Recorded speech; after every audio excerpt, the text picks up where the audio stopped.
Yes? Oh, Is echo. the dog?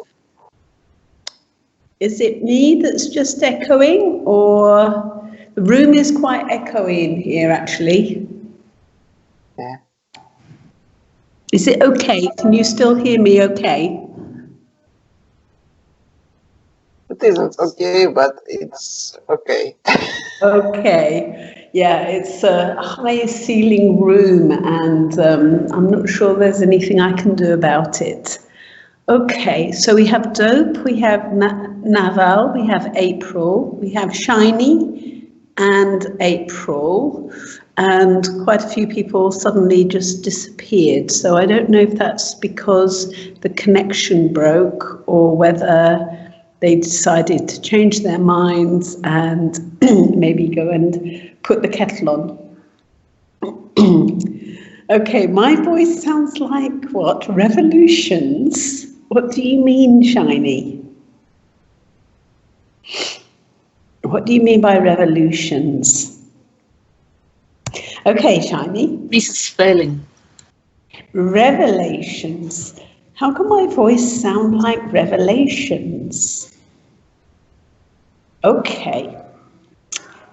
Maybe then, Shiny, start us off and read the introduction to the movie called Roman Holiday. Now, I don't know if any of you have watched this movie, but it actually has come up in conversation about 5 or 6 times over the last couple of years as one of the top favourite movies.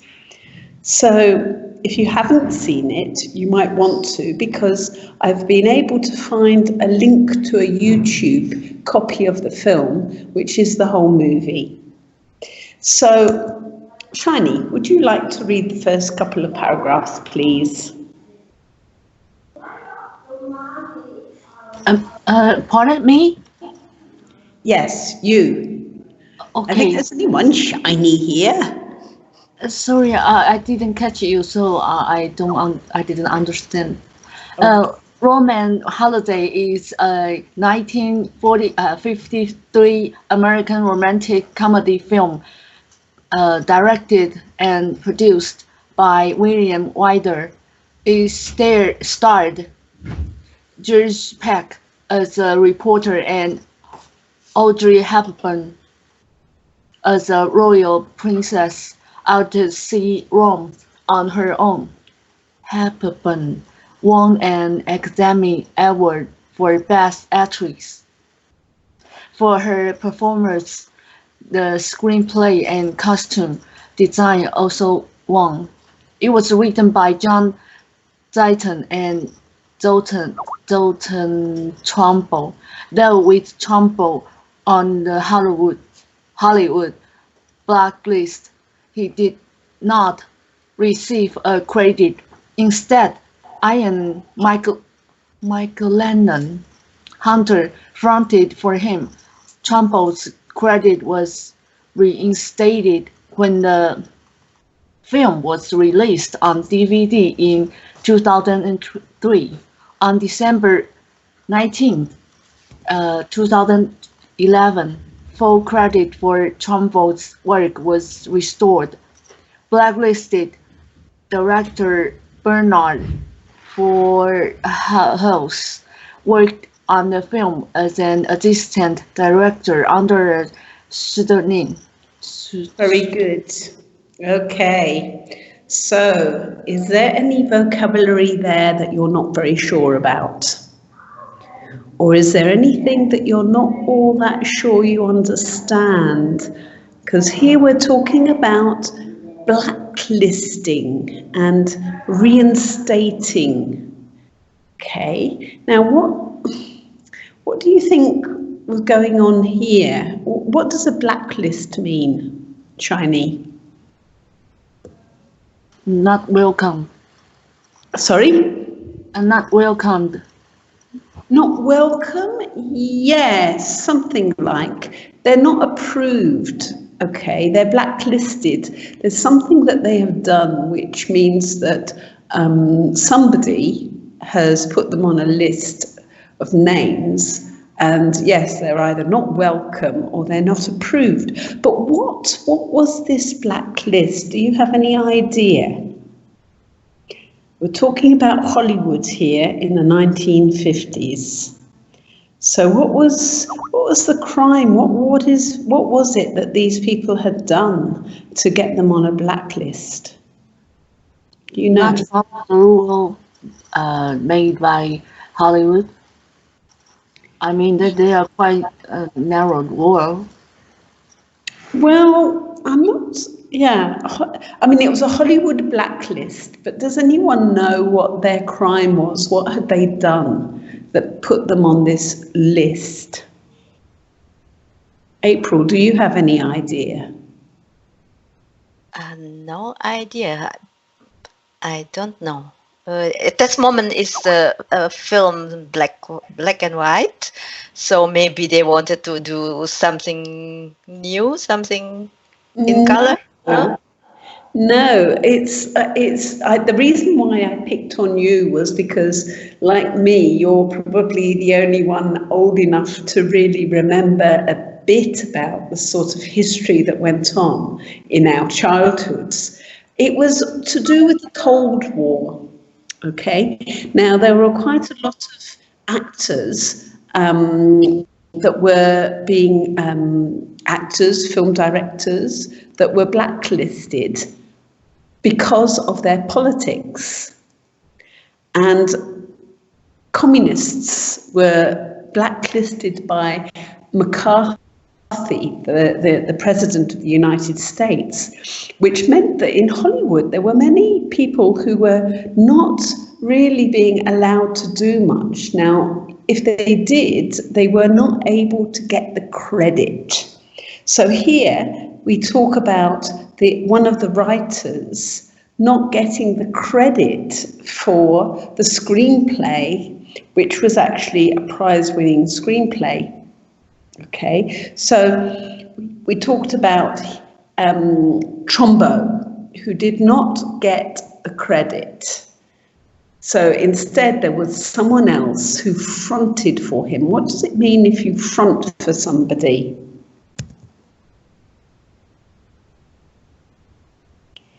Can you guess from the context?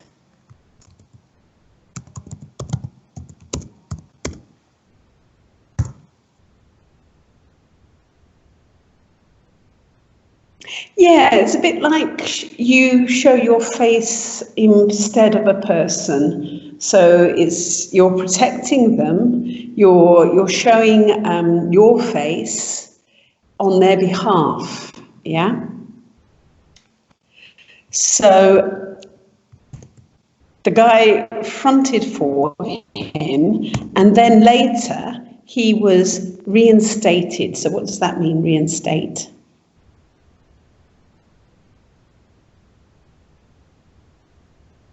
Can you guess again from the context?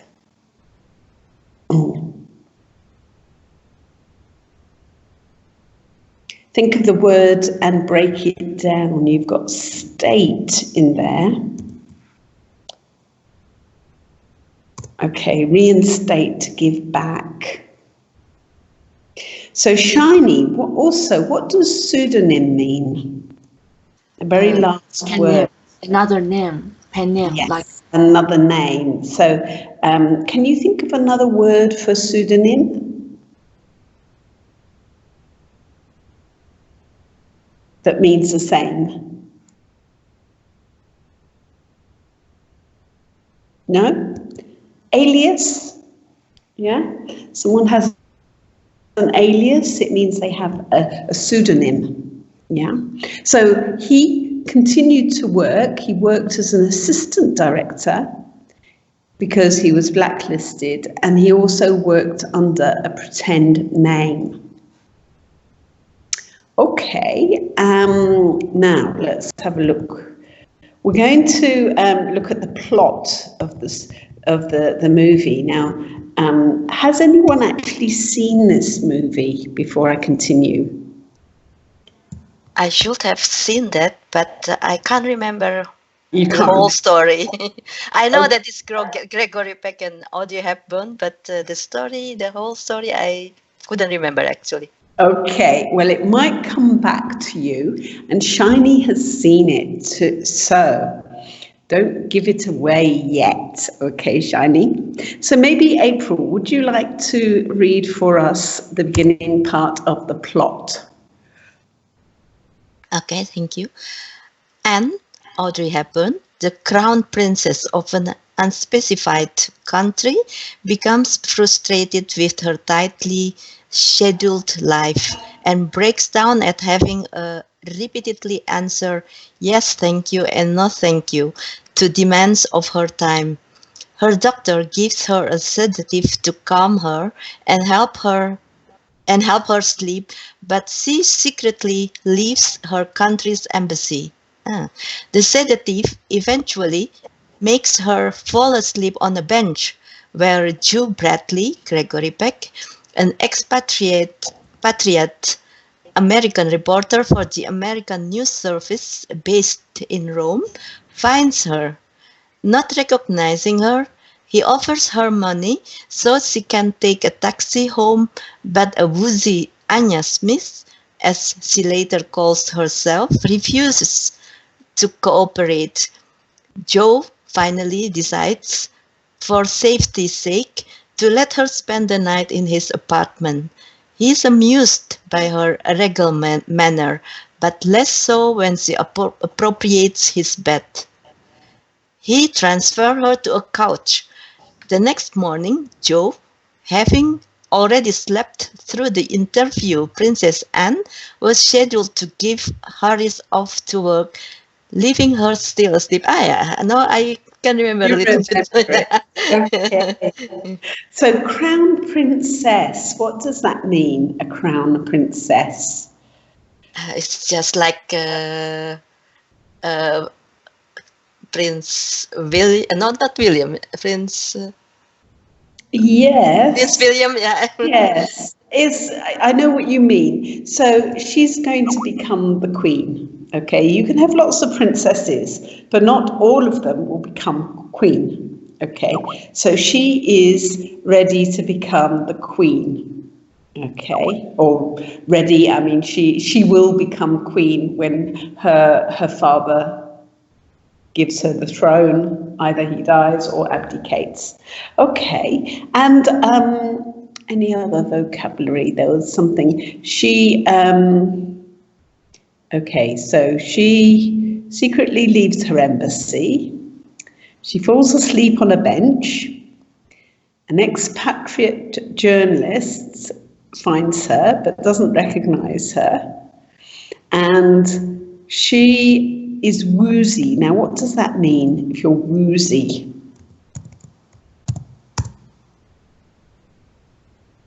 April? Maybe a bit a rebel, a bit brutal, no? Look at it. You've got she's fell asleep. She fell asleep on the bench, so she's just woken up. So how can you imagine she feels? A little bit sleepy, a little bit. Yes. Doesn't know what happened.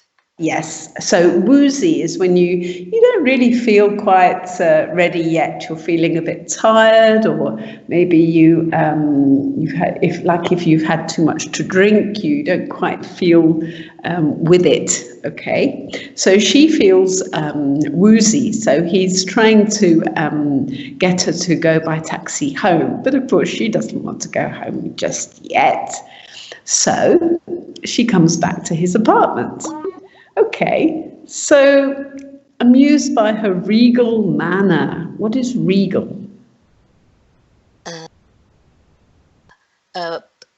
Like a princess, yeah, like Yes. a princess. Yes, exactly. What does it mean if someone appropriates? Appropriates. Well, you can guess from the context, can't you? Yeah. She takes. Yeah, she takes. Yes. His She bed. takes his bed. Okay. And she does it in a regal manner, but he manages to throw her out and get her to go onto the couch, okay? So Joe's slept through the interview, he's overslept, and he hurries off to work. Okay, so, Dope, were you volunteering to read the next section? I wasn't sure. Dope, can you read for us? Yes, of course. Okay, so could you continue, please?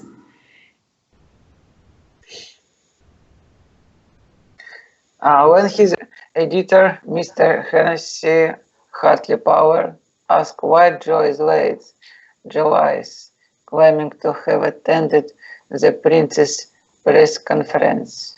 John makes up details of the alleged interview until Hennessy informed him that the event had been cancelled because the Princess had suddenly fallen ill. Joe sees a newspaper picture of her and realized who is his apartment. Immediately seeing an opportunity, Joe proposes getting an exclusive interview. Hennessy, not knowing the circumstances, agrees to the deal and offers $5,000 if the interview is all Joe claims it will be, but bets Joe $500 that he will not succeed. Joe hurries home and, hiding the fact that he is a reporter, offers to show Anya around Rome. He also surreptitiously calls his photographer friend Irving Rowanovich and Albert to tag along to secretly take picture. However, Anne declines Joe's offer and leaves. Okay, so Dope, what does it mean by surreptitiously? It's how to say, something secretly. Yes, good. And what does it mean if somebody tags along? I have no idea. I wanted to ask you. Yes. Can you guess? Because there the context might give you a clue. So he surreptitiously, secretly calls his photographer to. I just don't know. My understanding of this word, like label, was before this story. I just don't know another meaning of this word, to tag.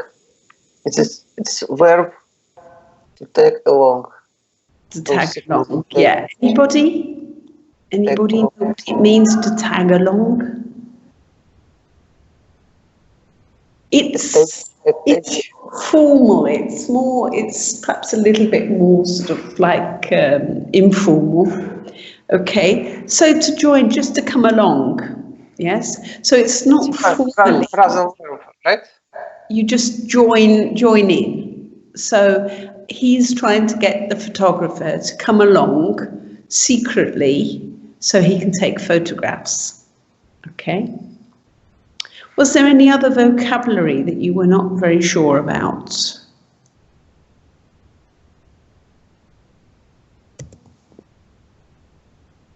Now here I've actually added a little bit of a few things that I found that made the description a little bit more interesting. So let's see now, maybe Abhishek, are you able to read? Are you able to talk? I know sometimes some of you. Hello, are you able to read? Yes? Yeah, I can read. So if you could please read the next section. So Anne enjoying her freedom. Yeah, I will try because like my network is dropping down again and again. So I will try. Okay. Okay.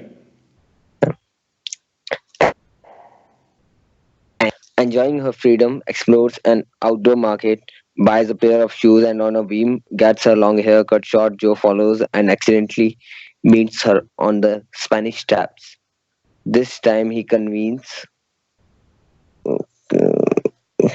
Yeah, this time he convinces her to spend the day with him. They see the sights, including the mouth of truth, a face carved in marble, which is said to bite off the hand of liars.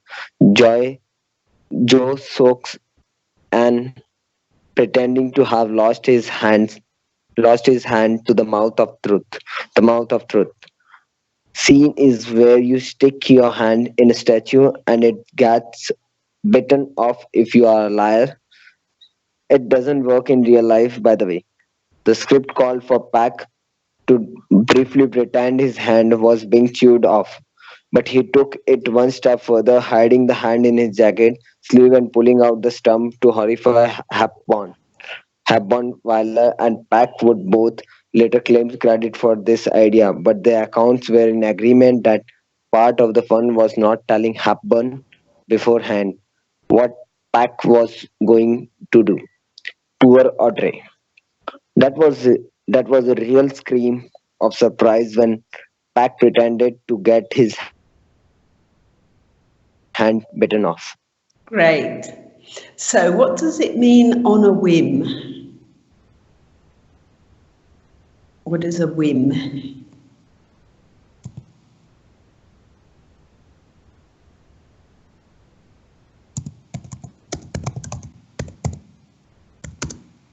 Any ideas, anyone? Something that you do spontaneously? Yes, very good. So, and in fact, the context might have helped you. Okay, so spontaneously, on a whim, she decided to get her hair cut. Okay, so in the movie, when they get to this mouth of truth, and Gregory Peck puts his hand inside the mouth of this statue, it actually was a surprise to Audrey Hepburn. She didn't know what was going to happen. So when she screamed, it was actually a real scream. She wasn't acting. She was actually quite afraid, quite scared. Okay? She actually believed something had happened to his hand. Okay. Any vocabulary in there that you were not sure about?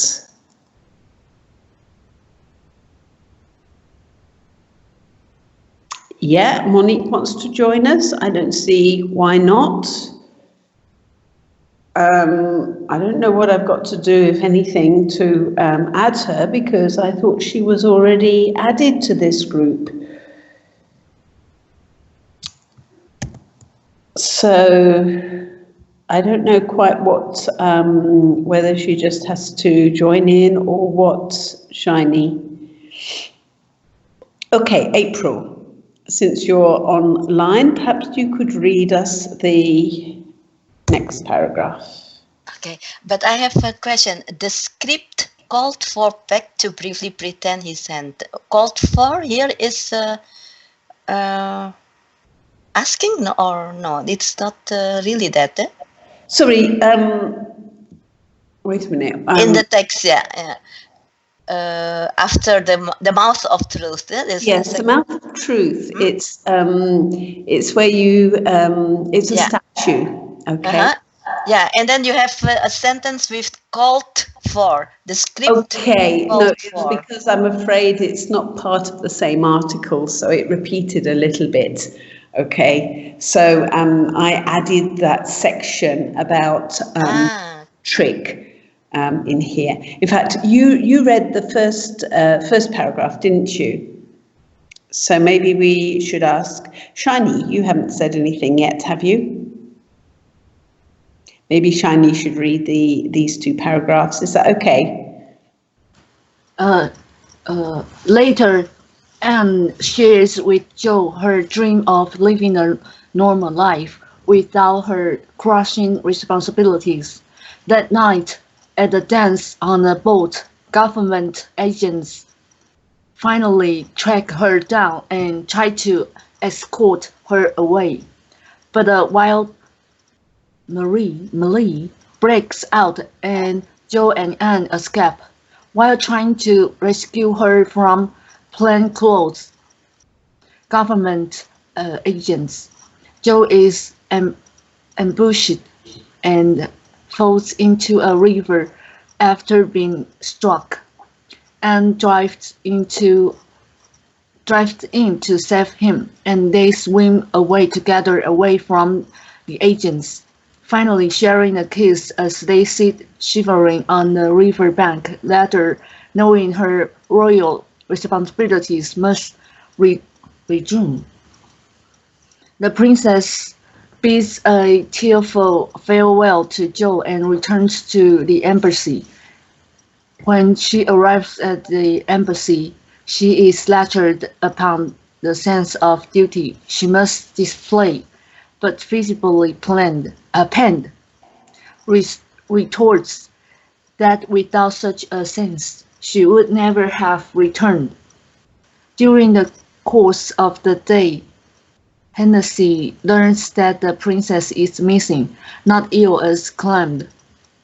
He suspects that Joe knows where she is and tries to get him to admit it, but Joe claims to know nothing about it.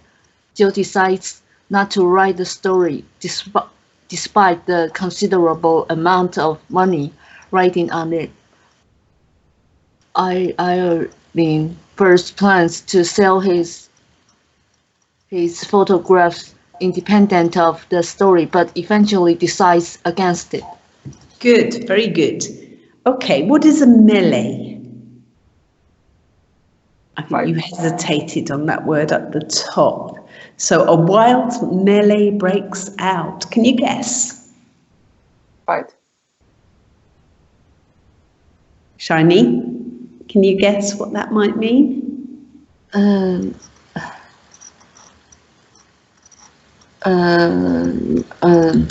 Many confused. Yes, like a confusion. It's like a confusion, a skirmish, where it's like a fight, but everything is very confused. Okay, so a wild fight breaks out, and Joe and Anne escape while everyone is trying to beat each other up. Okay. Ambush. What is an ambush?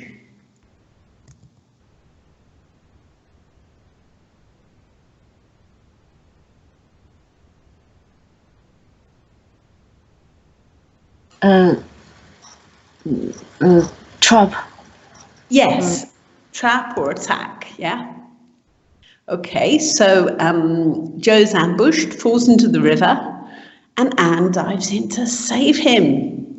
So they swim away, they share a kiss as they're sitting on the banks of the river. Okay, so the princess goes back and she gets told off. She's lectured upon. So we can use the word lecture in two different ways, because a lecture is like a lesson where you're being told the facts. But when you're lectured upon, it's like somebody is telling you off first, telling you how you should behave. Okay, so she was lectured on the sense of duty she should show. Okay, but she visibly pained. So what do you think that means if somebody is visibly pained? How do you think they would look, Shiny?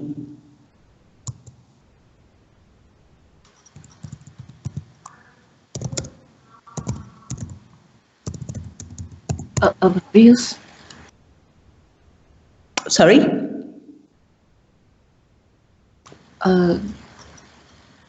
Obviously.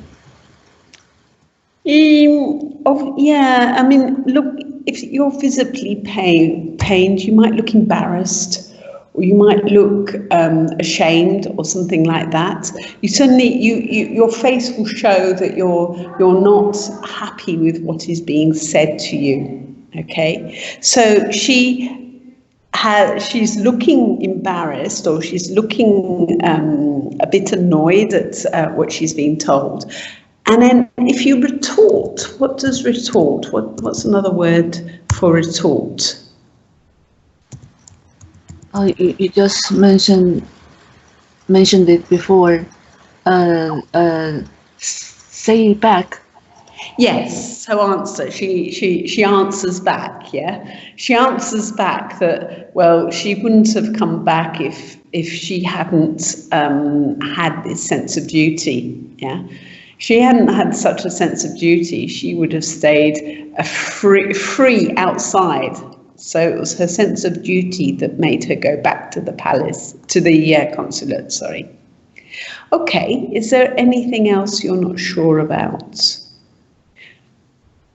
We've got here a considerable amount of money riding on it. So riding on the story, okay? So you can get the sense that, okay, so money is riding on something. We don't really see pound notes riding a horse, but it's a phrase that we use, okay, when there is something that depends, if you've got money that depends on something. Is there anything else you weren't sure about there? No, thank you. Let's see. Would you like to read the next paragraph, please? Dope, are you there? Yeah, I'm here. I just sometimes facing problem with my Skype application. Okay, so the next day. The next day, Princess Anne appears to answer a question from the press and is surrounded to see Joe and Irving there. Irving takes her picture with the same miniature cigarette lighter camera he had used the previous day. When asked by a reporter which city of her European tour was her favorite, Anne first makes a diplomatic, all were equally good answer, but interrupts it with inclusive Rome. By all means, Rome. At the end of the interview, the princess requests to meet the journalists, shaking hands and making brief formal conversations. As she reached Joe and Irving, the latter presents her with the envelope with the photographers he had taken. Under the pretext of a genetic memento of Rim,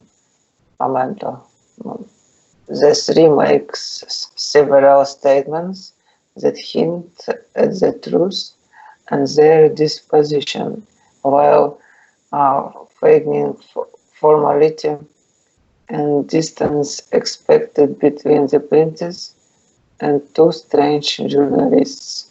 As the interview with the princess comes to the end, and she reluctantly leaves.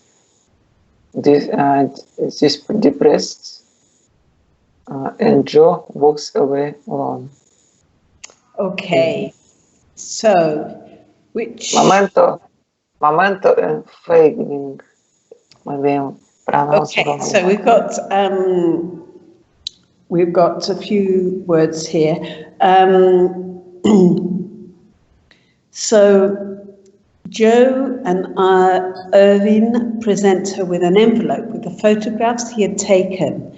Under the pretext, what's the pretext, Dope? Some texts before this one. Well, the pre usually, but here we're talking about more of an excuse, okay, under the pretext of a generic. What does generic mean? If something is generic.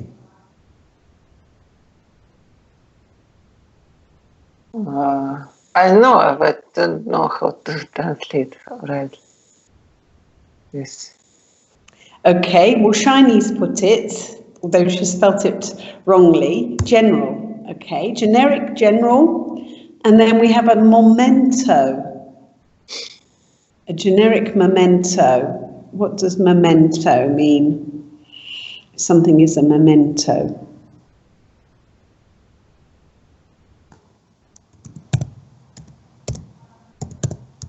Oh, I didn't waste time, and I have found the meaning. Memento. It's object which you used to remember something. Sorry? It's some object which you keep because it reminds you of a Yes, person. to remember. Yes, like a souvenir. Yes, Yeah. like souvenir. To her as a memento, as a souvenir of Rome. Okay, so there's a lot of clever talking where we know because we've seen what has happened. They make several statements that hint at the truth. Okay. And their dispositions while feigning formality. So if you feign something, what does that mean? Pretending to be somebody. Sorry? When you're pretending to be someone, maybe Yes, on purpose, that's right. someone. Pretending. So they were pretending to be very formal, and nobody really knows what they're talking about because they know between themselves. Okay. So the interview comes to the end, and the princess reluctantly leaves, and the journalists and reporters eventually disperse, and Joe walks away alone. Okay. So this is the plot of the story, and it's a comedy film that was not. I mean, it's the jokes are not so much jokes as just very amusing. Yeah. Were there any other words that you weren't sure about, Dope? Reluctantly. Sorry? Reluctantly, I like this word. Very beautiful sounds for me. Reluctantly. Reluctantly. Okay. Beautiful words. Monique, you've just joined us. Would you like to read the next paragraph? Okay, and hello everybody. Gregory Peck as Joe Bradley Weiler first offered the role to Hollywood favorite Cary Grant. Grant declined, believing he was too old to play Hepburn's love interest, though he played opposite her 10 years later in Charade. Other sources say Grant declined because he knew all of the attention would be centered around the princess. Peck's contract gave him solo star billing, with newcomer Hepburn listed much less prominently in the credits. Halfway through the filming, Peck suggested to Wyler that he elevate her to equal billing, an almost unheard of gesture in Hollywood. Gregory Peck already had 18 films and 4 Oscar nominations under his belt when he was paired with Audrey Hepburn, a newcomer who had small roles in a handful of movies, but nothing substantial. Given his status, it was no surprise Peck's contract called for solo top billing in the credits. But shortly after shooting began, Peck called his agent and said Hepburn's name should appear with his above the title. The agent, you can't do that. Peck, oh yes I can. And if I don't, I'm going to make a fool out of myself because this girl is going to win the Oscar in her very first performance. Great, thank you. Was there any vocabulary there that you are not sure about? Gregory Peck's one of my favourite actors. He's actually he was a very good, very nice guy. Yeah. And it's interesting that he recognised that Audrey Hepburn would do very well with this movie and made sure that she got the credit that she deserved. Yeah? Because she had only really starred in one production before this. She was, I think, when this movie came out, about 24 years old. So she was quite a young woman. And she was more or less unknown at this stage. So is everyone happy with the vocabulary there? Okay, so let's see, we're going to look a little bit more at Audrey Hepburn.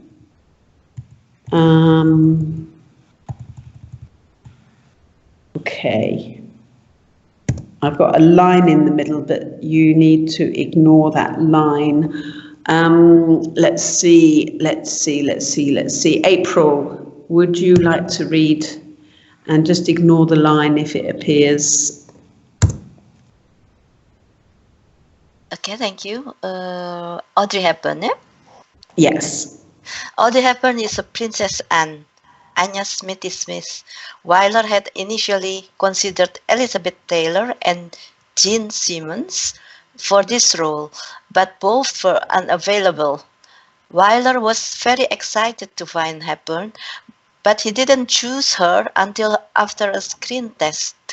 Wyler wasn't able to stay and film this himself, but told the assistant director to ask the cameraman and the soundman to continue recording after the assistant director said cut, so that she would be seen in a relaxed state after having performed a dignified, subdued scene from the film.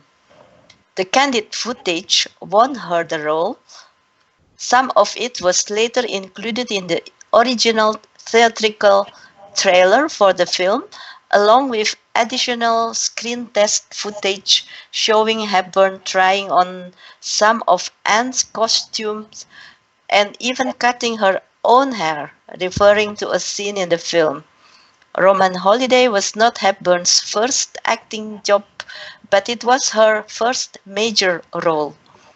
William Wyler knew Hepburn was perfect for the role of Princess Anne as soon as he watched her screen test in the fall of 1951 and was unconcerned about her relative lack of film experience. But Hepburn almost immediately became unavailable, starring in Gigi on Broadway starting on November 24th. Wyler waited for her to finish. The play ran until May the 31st, 1952. Shooting on Roman Holiday began 23 days later. For whatever reason, Hepburn had trouble conjuring the tears for the scene where she and Peck bid an emotional farewell to each other. She later said, "The night was getting longer and longer, and Wyler was waiting.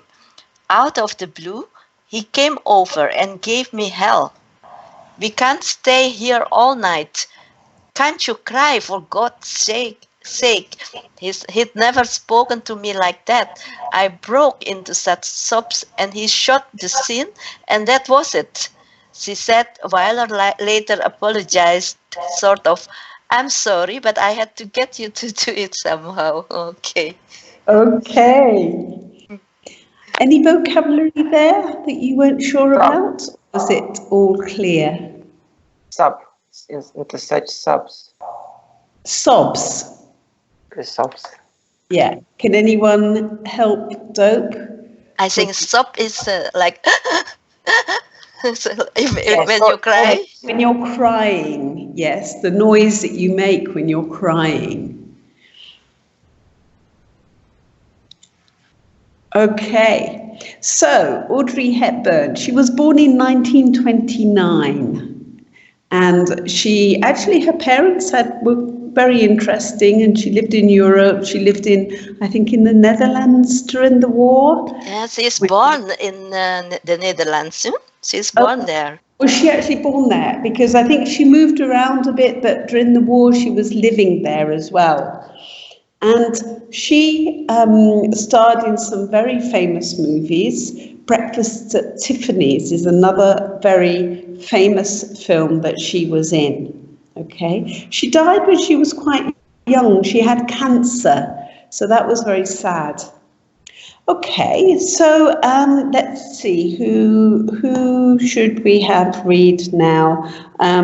Shiny, I think it's probably time you read again. I think it's Monica because she just read on time. Okay, well, we've got some more after this. We haven't finished, so maybe you could read this and then Monique can perhaps read the next. Okay. Yeah. Filming locations. The film was shot entirely in Rome and in the studios of. The film was first slated for production in Qatar on the back lot. But the filming in Rome was so much more expensive that it had to be done in black and white.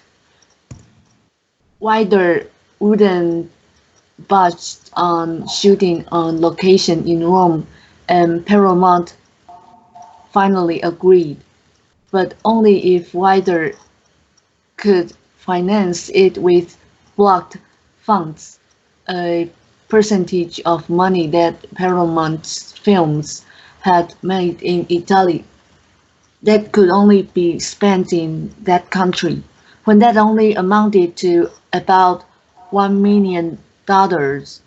Wilder cut costs, but by shooting in black and white, he would later say that he didn't even think about color until he was in Rome, and it was too late. But in fact, he'd always wanted to shoot in color and had said as much months before production began. Reception. The film earned an estimated $3 million at the North American box office during its first year of release. Due to the film's popularity, both Peck and Hepburn were approached about filming a sequel, but this project never got off the ground. Good, very good. Now, backlot. I didn't know what that meant. Can you guess? Do you know what backlot means? Like a background?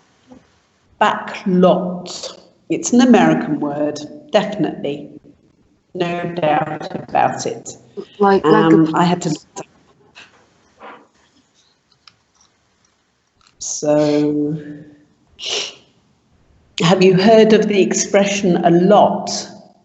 Again, very American English. Like parking lot. Sorry? Like parking lot. It's some area outdoors, I guess, which used for filming. Sorry, I can't hear you very well. It's some area. Yes, it's an area, okay, and back suggests that it's behind. It's not a poor area, but it's film sets. So it's an area behind or adjoining a movie studio, which will contain the sets for the outdoor scenes. Okay, so that's where they thought they were going to, that's where they basically thought that they were going to make the film. But they could only have done that in colour if they'd done it on the backlot. Because they went to Rome, they were on location. So we call it on location. if you're actually at the place where the filming takes place, if you like, in reality, in a real place. Okay. Slated, something that is slated, what does that mean? Written. It was, if you like, proposed. Okay. If something is slated, the idea is that it's proposed or it's been suggested.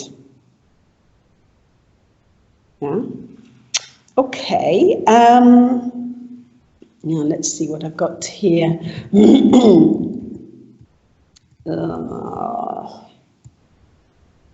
Okay. Awards. Maybe Monique then. Would you like to read a little bit about the awards that this movie earned?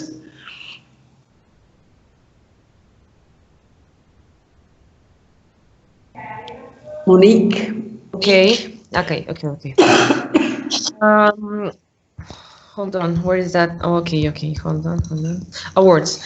It won an Academy Award for Best Actress, Audrey Hepburn, an Academy Award for Best Costume Design, an Academy Award for Writing, Motion Picture Story for Dalton Trumbull. It also won a BAFTA Award for Best British Actress, Audrey Hepburn, and a Golden Globe Award for Best Motion Picture Actress. Drama, Audrey Hepburn.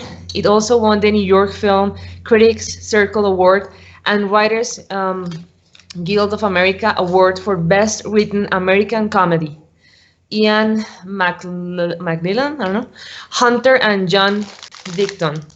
The award was initially given to Ian McLellan Hunter since he took a story credit on blacklisted Trumbull's behalf. The Academy of Motion Picture Arts and Sciences later credited the win to Trumbull. In 1993, Trumbull's widow Cleo received her late husband's award. Audrey Hepburn won an Oscar for her performance, but then lost it.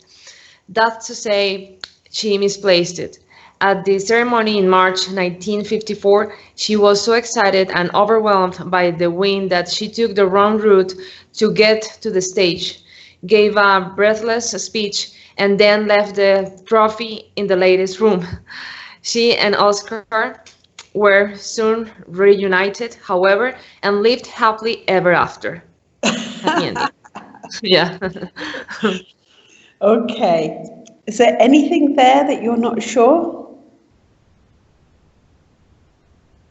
Everything clear on there? Okay. I was going to give Dope the next paragraph, but maybe we better not risk it in case he dies in the middle of speaking. April, could you please read for us the next paragraph? Okay, thank you.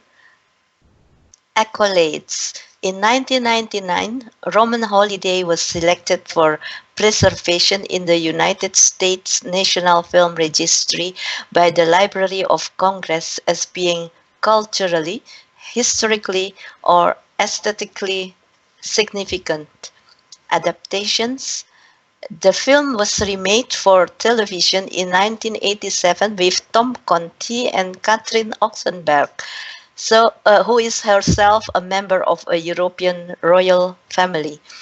Paramount Pictures has licensed 3 adaptations of Roman Holiday into musicals. In 2002, a musical version of Roman Holiday following the plot while using the songs of Cole Porter was presented in Minneapolis at the Guthrie Theater. The cast included Stephanie Rothenberg as Princess Anne and Edward Watts as Joe Bradley. The book adaptation was done by Paul Blake. Beautiful, The Carole King Story. This adaptation is scheduled for a pre-Broadway run in San Francisco in 2017, starring Stephanie Styles and Drew Gelling, before opening on Broadway in an undisclosed theater in fall 2017. I don't know a lot of those actresses. Only Katrin Ochsenberg, I know. Tom Well, Conti, I know. I understand that the version with Tom Conti was not a success. I read somewhere else that it was it wasn't very successful. But it's interesting that they're actually making a Broadway show this year. Okay, so it's going to come out this year. Okay. So we've got a few other little tidbits of gossip. So maybe Shiny, would you like to read for us this next paragraph, please? It helped Vespa sell a ton of scooters. The Italian motor scooter Vespa had been around since 1946 and had sold well in its native land.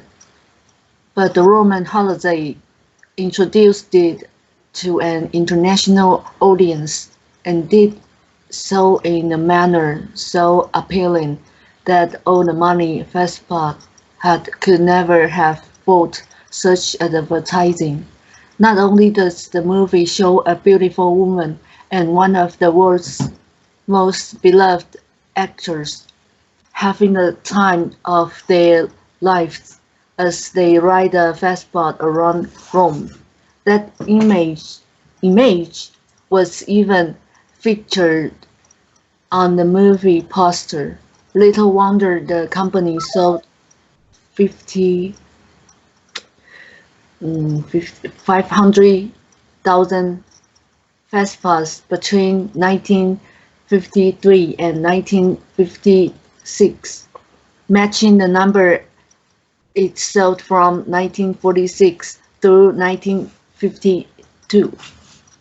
Great. Okay, so it was very good for publicity, yeah?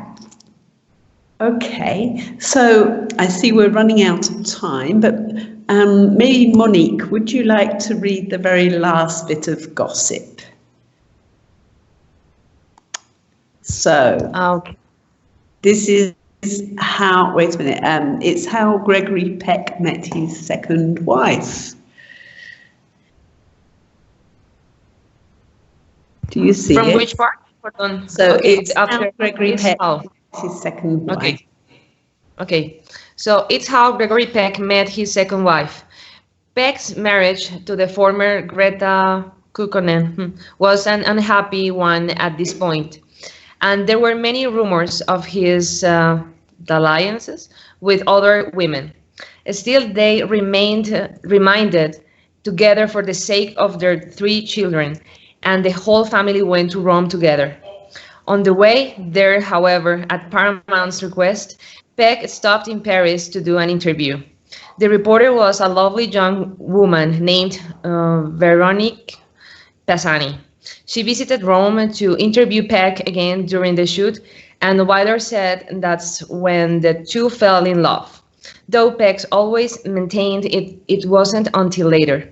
Whatever the timeline, Peck and Pisani were married on December 31st in 1955, shortly after his divorce from Greta was finalized. They remained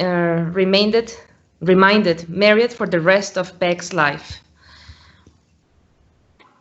Yes, carry on reading to the last paragraph. I don't have anything else. Yeah. I don't see it. It's also how Audrey Hepburn met her first husband. It's in the same block. You must see it, surely. Maybe you need to scroll the screen down. Yeah, I know, but it's not there. I mean, I only see the rest of. Yeah, and I was about to ask that question, Shiny. That lie was that? Okay, can you guess what that might mean? Dalliances.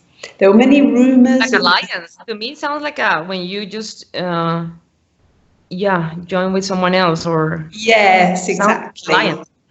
Yes, affairs, going out with, intrigues with other women, yeah? Okay.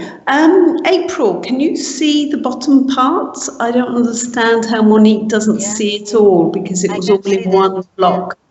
yeah. After the lines, it's also how Audrey Hepburn was met her first husband indirectly. Hepburn and Peck became lifelong friends through a Roman holiday. It was at a cocktail party at Peck's house after the film's release that Hepburn met actor Mel Ferrer, whom she subsequently married. They had one child together before divorcing 14 years later. Lovely. Mel, yeah, Mel Ferrer. Does she? Did he? Was he married to somebody else, to another Sorry? actress? Mel Ferrer. I thought that it is not his first married. I think, yeah, with Hepburn. I Do don't you know know. that? I don't know whether he had married before her. Probably not, because she would have been very young at that time, and probably he was older than her. So quite possibly he had married before. In general, a lot of the Hollywood actors married more than once. Yeah. Now Gregory Peck to have only married 2 times. That's not bad going. And I think I'm not sure, but I'm trying to think of a few other actors that only married once or twice. I, I'm not sure. Paul Newman maybe, or if he did divorce, he remarried his wife. I'm not sure. But I think most have married a few times. Yeah. Okay, so we have run out of time now. As I said, it's an amusing film. Nothing very serious about this film. So, Shiny, you watched it. Did you like it? Did you enjoy the movie? I watched I watched it when I was a junior high school student. So Okay. you know that age. So I liked it. Yeah. But when I grew older, not really. So now you're not sure whether you would like it so much. Is that what you're saying? No. I mean, not about like or dislike. It's just so many things to point out.